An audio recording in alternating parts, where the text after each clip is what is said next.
জলাবদ্ধতা ইস্যুতে চট্টগ্রাম নগরের বিভিন্ন খাল পরিদর্শন করেছেন স্থানীয় সরকার প্রতিমন্ত্রী মীর শাহে আলম।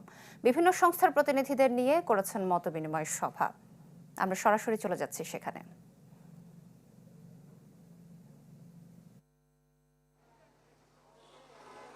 সোহেলি, যেটি বলছি আসলে উনি মাত্রই চট্টগ্রাম সিটি কর্পোরেশনে ওনার পুরো দুদিন ব্যাপী যে পরিদর্শন শেষে ব্রিফিং করেছেন, সেখানে কিছুক্ষণ আগে সে ব্রিফিং শেষ হয়েছে। তিনি যেমনটি আসলে বলেছেন যে তিনি এই যে প্রকল্প, মূলত জলাবদ্ধতা প্রকল্প, নগরীকে জলাবদ্ধতা মুক্ত করার জন্য নেওয়া হয়েছিল 2016 সালে, সেটি 16 থেকে 19, 19 থেকে 22, 22-এর পর 24, 26 কেন সেটি আসলে শেষ হয়নি।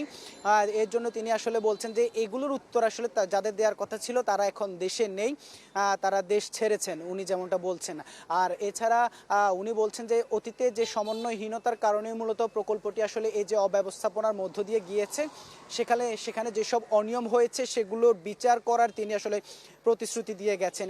এছাড়া তিনি 19 সদস্যের একটি কমিটি গঠন করা হয়েছে সরকারের পক্ষ থেকে, যেখানে চট্টগ্রাম সিটি কর্পোরেশনের মেয়রকে প্রধান করে জেলা প্রশাসক সহ, এছাড়া সিডিএ সহ বিভিন্ন, অর্থাৎ এই যে চট্টগ্রাম মহানগরীকে ঘিরে সরকারি বিভিন্ন সংস্থার লোকজনদেরকে নিয়ে ওয়াসার ব্যবস্থাপনা পরিচালককেও রাখা হয়েছে।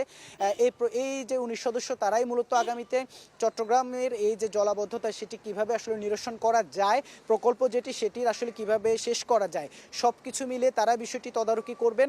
আর এছাড়া তিনি যেমনটি বলেছেন যে আসলে তিনি যে জায়গাগুলো ঘুরে দেখেছেন, অর্থাৎ যে জায়গায় খালের কাজ চলছে সে জায়গায় মূলত আসলে এই যে জলাবদ্ধতা সেটি তৈরি হচ্ছে, যার কারণে আপাতত যে বাঁধগুলো খুলে দেওয়া হয়েছে যেন অন্তত এ বর্ষায় যেন নগরবাসী কষ্ট না করে। আর 26-এর মধ্যে কাজ শেষ করার আর প্রতিশ্রুতি আবারও দিয়েছেন চট্টগ্রাম উন্নয়ন কর্তৃপক্ষ।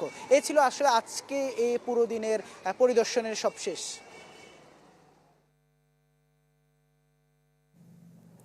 ইবেন, ধন্যবাদ আপনাকে। দর্শক, জলাবদ্ধতা ইস্যুতে স্থানীয় সরকার প্রতিমন্ত্রী মতবিনিময় সভা করেছেন বিভিন্ন প্রতিনিধিদের সাথে। সে বিষয়ে বিস্তারিত জানাচ্ছিলেন সহকর্মী ইবেন মীর।